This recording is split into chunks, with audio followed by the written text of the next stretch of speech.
3 años después del inicio de la pandemia, el país donde todo empezó, China, ha decidido abrir sus fronteras. Un cambio radical de su política sanitaria, de los estrictos controles a la libertad total de movimiento. Los casos en el gigante asiático se han disparado, mientras Europa mira con preocupación las posibles consecuencias. Aquí en Andalucía, el comité de expertos se reunirá el próximo martes para adoptar medidas frente al coronavirus, sobre todo en residencias de mayores. Hoy repasamos lo aprendido en este tiempo, las certezas y también las incertidumbres que aún nos reserva el COVID. El epicentro del COVID ha vuelto al lugar donde todo comenzó. Y el resto del mundo contiene el aliento. China ha abierto sus puertas de par en par, pero nadie sabe a ciencia cierta qué está ocurriendo de puertas para adentro.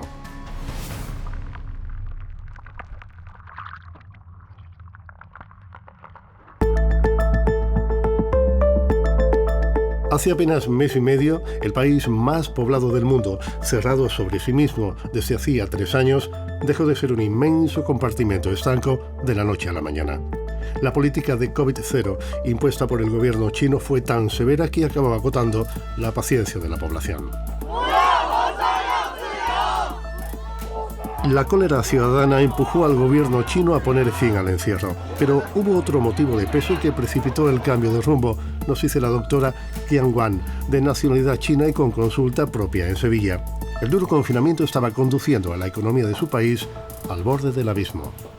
Lleva 3 años, tiene mucho control, entonces mucha gente no puede trabajar.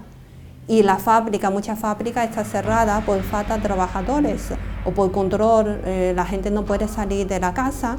Entonces la gente después de 3 años ya no puede aguantar más. Y hay bastante motivo económico, lo que veo yo, y la gente ya no tiene tanto miedo.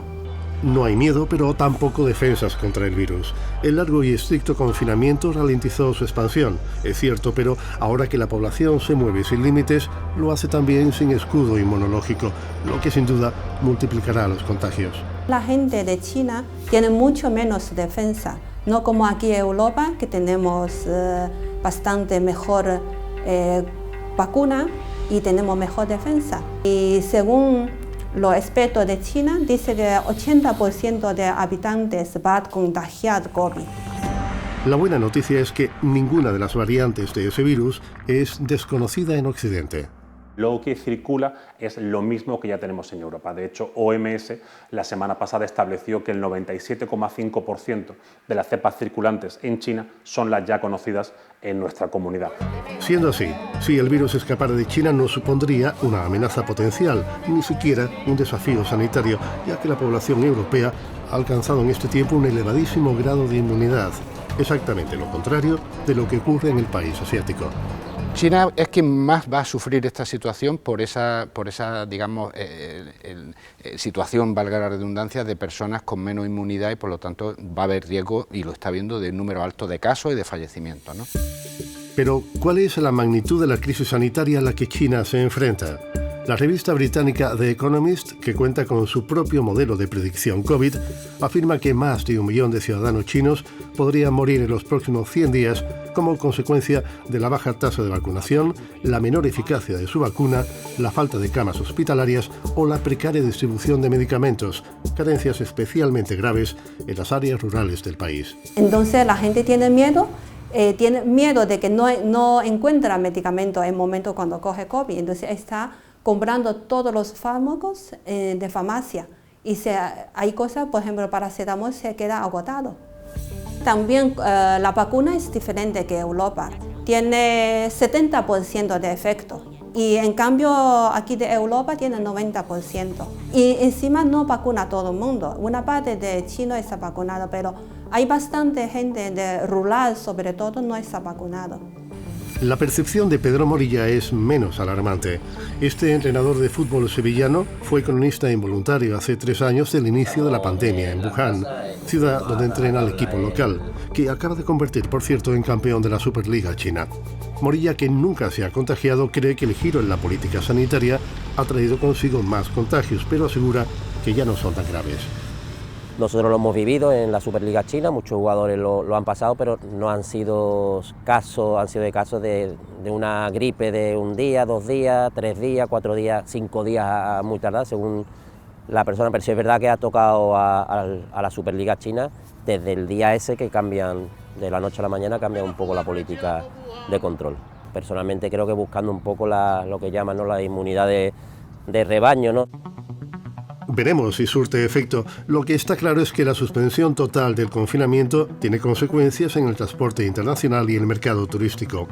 China celebrará muy pronto, del 21 al 27 de enero, el nuevo año lunar, y en esos días el movimiento de viajeros adoptará la forma de un auténtico tsunami humano.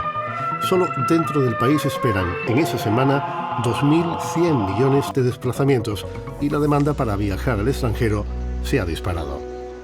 En el año 2019, es decir, justo antes de que el COVID irrumpiera en nuestra vida y pusiera manga por hombro el mercado turístico internacional, 700.000 chinos visitaron España y el 10% recaló aquí, en Andalucía.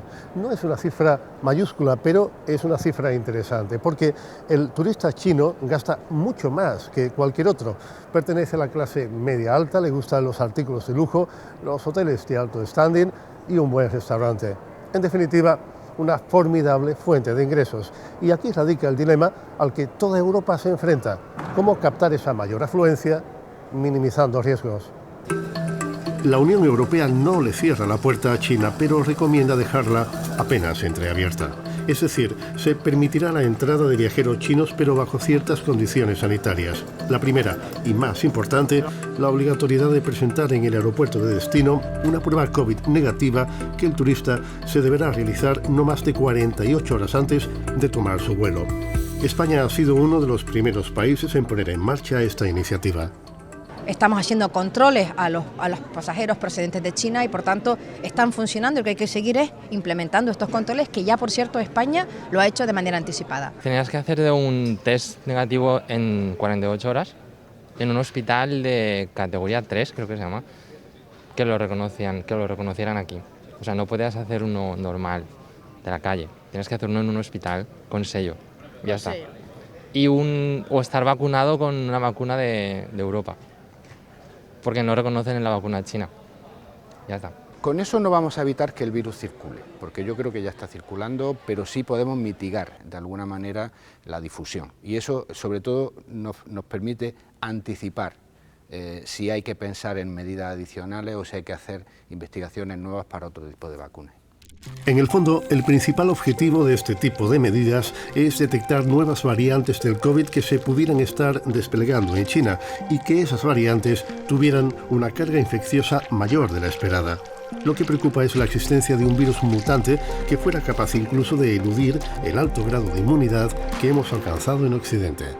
La cuestión fundamental es que las variantes no tengan escape vacunal, es decir, que las vacunas que se están aplicando sigan siendo útiles para esa nueva variante. Pero como el virus es caprichoso y tiene esa capacidad de mutar, lo importante es hacer la vigilancia epidemiológica. Hay una variante que ha aparecido y que se sitúa fundamentalmente en Estados Unidos y que seguro que empieza a circular ya, y ya tenemos datos de que circula en el resto de Europa, que no es exactamente igual y por lo tanto tenemos que estar siempre atentos a cómo pueden actuar. China se ha mostrado indignada con este tipo de medidas que considera exageradas y sin base científica, ya que la situación sanitaria, dice su gobierno, está controlada. Sin embargo, nadie fuera de China confía en los datos que Pekín ofrece. Desconocemos realmente cómo ha sido esa política de restricciones cero, es decir, sí que evidentemente tenemos informaciones oficiales, no oficiales, lo podemos intuir, sí que no sabemos cómo ha sido la efectividad de su vacuna, es decir, son datos que sí que nos faltan y tampoco sabemos el nivel de inmunización que tenía su población, ya sea por infección natural o ya sea a través de la vacuna. De ahí que los datos no concuerden. China habla de 4.000 contagios diarios, pero el cálculo que, por ejemplo, maneja el Comité de Seguridad Sanitaria de la Unión Europea eleva esa cifra hasta el 1.000.000 de contagios al día. Solo en Shanghái, la mayor urbe del país asiático, el 70% de sus 18 millones de habitantes ya habría contraído la enfermedad. El ejemplo de China es un ejemplo de cómo no se deben hacer las cosas, ¿no? De pasar de 2 o 3 años con estrategia de COVID-0 a abrir todo de golpe, no es una buena estrategia de cara a una pandemia, ¿no? Va a haber seguramente aumento de casos que salen de China hacia otros países del mundo, pero en general todos los países que tienen una inmunidad híbrida potente, tanto de infección natural como de la vacunación, como ocurre aquí en España, yo creo que en general tenemos que estar tranquilos, eso sí, habiéndose vacunado cada una de las personas que tiene que vacunarse. Lo que nos lleva a un dato muy a tener en cuenta. La mayoría de la población andaluza entre 60 y 70 años no se ha puesto la cuarta vacuna, quizá porque ya no la considera tan necesaria como al principio. Todas las personas mayores de 60 años, todas las personas con patologías crónicas, tienen que ponerse la dosis de refuerzo de COVID en este otoño e invierno 2022-2023. Todas esas personas necesitan un refuerzo de la inmunidad y por tanto la dosis, que además es una vacuna adaptada a las variantes que están circulando actualmente en España y en Europa, las protege mucho mejor la vacuna que se está poniendo ahora para este otoño-invierno. En realidad no hay motivos de preocupación, pero ¿qué podríamos hacer por si acaso y mientras tanto? Estar vigilantes, desde luego, es el principal afán de las autoridades sanitarias. La semana que viene, el Comité de Expertos COVID en Andalucía se reunirá para analizar la evolución de la pandemia en China y evaluar si aquí se está produciendo un aumento de contagios. Tenemos que evaluar si nos están aumentando, si no, y si podemos hacer una predicción para ver si es necesario anticipar medidas o no. Y por supuesto, si a esto se le añade la incertidumbre de China, pues es el momento perfecto para revisar y ver si con las medidas que tenemos hasta ahora es suficiente o es necesario que establezcamos alguna medida adicional en función de la situación epidemiológica que tiene Andalucía, que afortunadamente a día de hoy es buena. La capacidad de respuesta mejora, la investigación ha dado un salto gigantesco y la concienciación social es ahora mucho mayor que antes. En definitiva, hemos aprendido, pero todavía queda mucho camino por recorrer. Yo creo que hay que aceptar vivir con el virus, porque siempre hay mutación del virus. Tenemos que aprender a vivir con ese virus sin miedo. Hay que mejorar la defensa, hay que llevar una vida sana para tener mejor defensa, porque ese virus hace más daño a la gente mayores y a la gente enferma. Hemos aprendido muchas cosas, hemos aprendido que las vacunas son buenas y que sirven para contener y para paliar una pandemia. Yo no sabría decir que se ha aprendido, sí puedo decir lo que creo que deberíamos de haber aprendido, ¿no? Una de ellas es que nosotros necesitamos servicios de salud pública mucho más desarrollados y más coordinados. Es decir, de que todo lo que invirtamos en personal, en recursos, en salud pública, va a hacer que toda nuestra población tenga una vida más saludable. Sigamos siendo prudentes y dotémonos de los medios imprescindibles. El COVID habita entre nosotros, no se ha ido y es bastante probable que nunca se marche del todo. Dicen que con el tiempo será cada vez menos dañino y ojalá ocurra lo que dicen.